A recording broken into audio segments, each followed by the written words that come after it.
Hi there, welcome back to my channel. Today we are going to be discussing the 6 things that I have learned from my Southern granny. All right, so go ahead, grab your cup of coffee, or today for me it's a seltzer water, and let's get into it.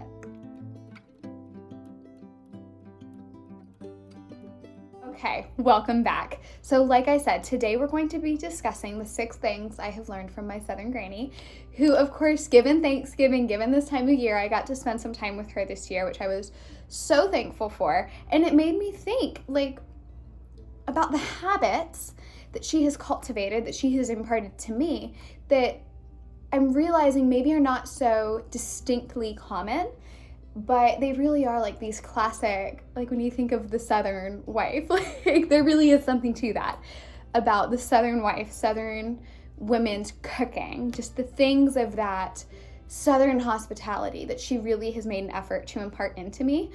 So I thought I would share them with you today. And one of the first things with that is unapologetic femininity. Southern women, my Southern granny, are not afraid to be feminine. There is no shame in putting on a frilly dress, slapping on the lipstick, a ton of eyeliner, big hair. I'm going kind of cliche with this, but you get the point. There really isn't this sense of apologizing for our femininity that can sometimes be found other places in the world. And so with that, one of the things that she has always mentioned to me is the importance of having a little bit of jewelry on to catch the light and that sparkle from across the room. So that of course brings me to today's partner for the video, who is Louisa. Louisa, you guys know, is one of my favorite jewelry brands. They're a brand that's near and dear to my heart because of their mission to 100% offset all of the carbon emissions of the jewelry that they make from start to finish. It's sourced beautifully, and then they completely offset all of the carbon emissions from the actual creation of the jewelry, as well as even the packaging is so minimal. Like everything is either recyclable in terms of the cardboard being fully recyclable, the twine that they wrap, they don't use stickers, they use twine to tag the pieces, and then it's a paper tag, it's not sticky, everything is fully recyclable, as well as these little pouches that to me, this makes it so much nicer even if you give it as a gift to somebody. So they have their annual Christmas sale going on right now, and it is their biggest sale of the year. It's a little bit different if you live in the UK, but in the US, they're having a buy one, get one 40% off, as well as if you spend over $150, they'll give you a jewelry case. So I just thought that was amazing. I absolutely had to share that with you. And one of the things that Granny has always been very big on is, like I said, that jewelry and being generous with yourself. So they sent me some pieces to either gift to somebody else or to keep, and I decided to keep them. Anyways, the pieces that they gifted, I'll show you some close-ups because these ones are so dainty and so beautiful, which is honestly part of why I picked them out, is because they're so dainty, they're so beautiful, you can wear them every day.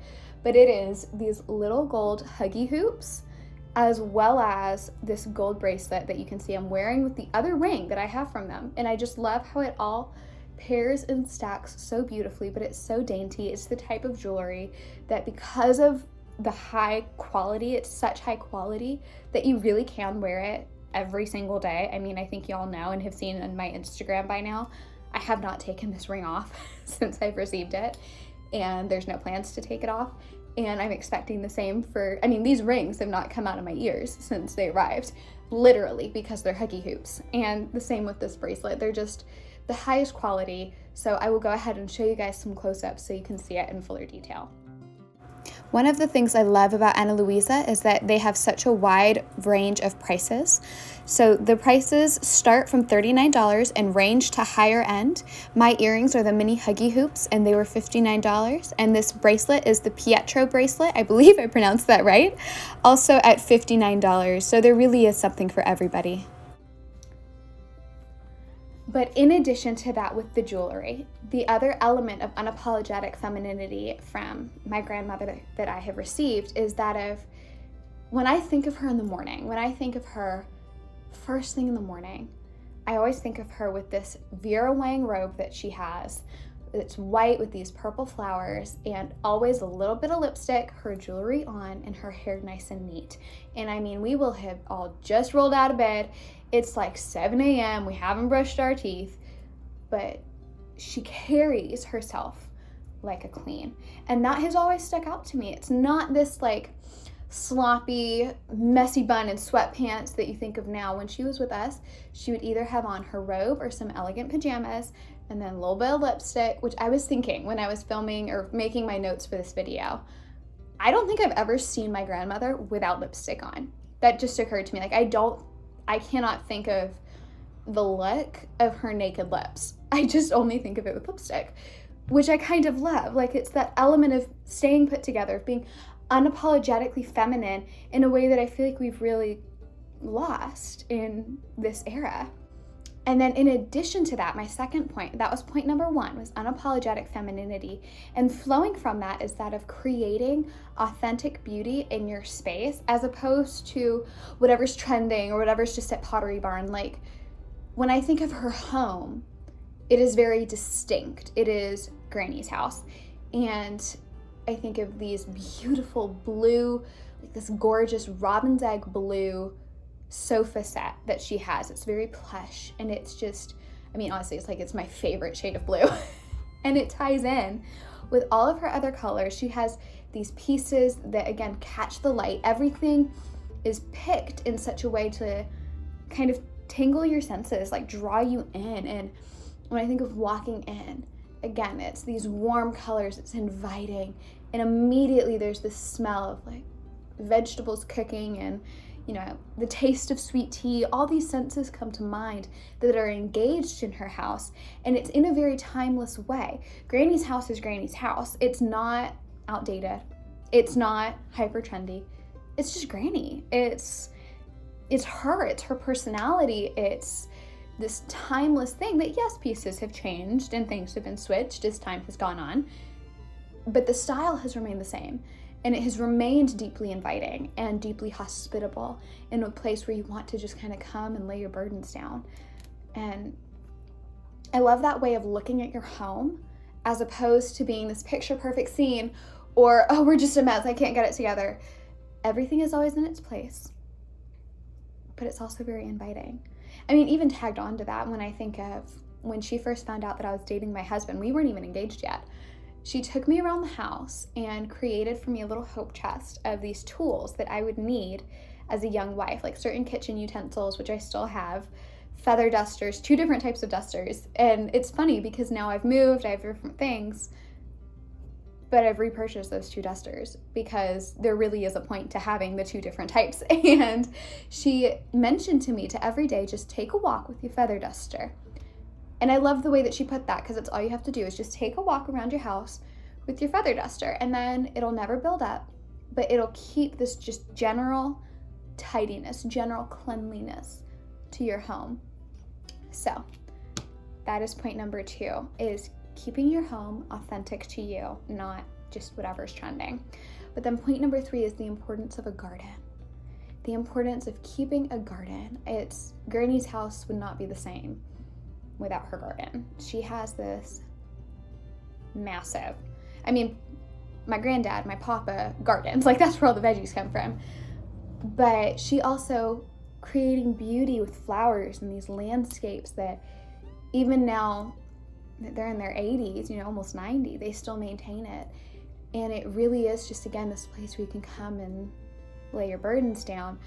And as I've gotten older, I've really realized how much that garden is part of why Granny's house is so special to me, because it's a place where you can come and just relax and enjoy the beauty of God's creation. And there really is something to be said about appreciating it and nurturing the nature that the Lord has created through gardening. And so now that we have a backyard, that's something I'm looking forward to getting into. And I encourage you, if you haven't tried it, I mean, I'm definitely a novice. This will be a journey that we'll go on together. But creating a space like that, creating a garden, I would really encourage you to try your hand at it, even if it's small. And then point number 4 is, I'm gonna have to read this because it's in my notes, but the importance of good, healthy, home-cooked meals every day. Eating out should be a rarity. This enhances slow living, contentment mindset, as well as being far healthier for your body and your wallet. And that is really something I think of. I mean, when we go visit Granny, 9 times out of 10, we don't eat out at all, but we might have one lunch out somewhere. Maybe. But like, I only remember ever doing that twice, I think, in my 24 years. I think there was twice that we went out for lunch. Maybe even just once. And it really does just enhance this slow living, this pushing away from a consumer mindset and into a contentment mindset, as well as taking the time to prepare your food for every meal, taking the time to then eat that food, nourishing it, allowing this to be a time when you reconnect with your family. This is something that she has always done, and I strive to continue to do for my family. And as our family grows, you know, focusing on eating at home rather than just quick takeout or, you know, running through the drive-thru, which, yes, granted, sometimes you have to. I'm not saying I never do that, but as a mindset, as a habit, to be cooking at home more, eating at home more is really one of the biggest lessons I've learned from her. The 5th point would be that of opening up her space. She has always been able to welcome people into her home because she has certain boundaries set. So with that, like I said, her home has always been very welcoming. It's the sort of place where you come in, there's food for you, you just feel completely at home. But then with that, as we were growing up, if friends would come over, you know, all the... Oh, my Lanta. Okay. Take a sip of water. Slow down a bit. Oh my goodness. Okay. Anyways, we'd all be there. We'd bring our friends over, whatever. When it was time for Granny to go to bed, Granny went to bed. And she had 2 sets of doors, so she could not hear you. And that of not trying to stay up and entertain when it was us younger generation and just her going to bed, I noticed really enabled her to be a lot more hospitable than if she was trying to stay up and be this like perfect hostess. But it instead gave us this freedom to really feel at home in her house because she expected us to. She went to bed when she was ready. And so that kind of set the precedent of we can stay up and go to bed when we're ready. You know, it really, those boundaries showed us the freedom. It enabled us to be more free in the house because healthy boundaries were set. And that really is something I've always taken from her, is the importance of having those healthy boundaries when hosting, when entertaining, and figuring out what they are for you. So then my 6th and final point is that of generosity towards others and what that necessarily looks like for her. It was always generosity of time. When I think of my granny, I think of sitting at her feet for hours, listening to stories, or her walking me around her house as she always has, telling me the things I'm going to need as a wife, what tools, how to do certain things. I always think of, there's one moment that sticks out to me of hanging lace in her pantry because she asked me to, just for beauty. She just asked me to hang up that lace to line the shelves, and it really did add beauty to her pantry. But it was this generosity of time and generosity of, like I said, gathering me a little hope chest of these kitchen utensils that each one has a story. Each one has a purpose behind it, a reason why I would need this one. And I mean, they stay with me. Those aren't going anywhere. Those are, first of all, they're still my main kitchen utensils. Those are still the main ones I use. But then also there really is something to be said about the things that are passed on from generations, and having the generosity of spirit to take the time to do so is something that really sticks out with me. So those are the 6 things, the 6 femininity lessons I have learned from my Southern grandmother. And like I said, Louisa's sale is going on right now, so I urge you to check that out. The link will be posted down below, and I will see you guys next time. Have a wonderful, merriest of Christmases. Bye.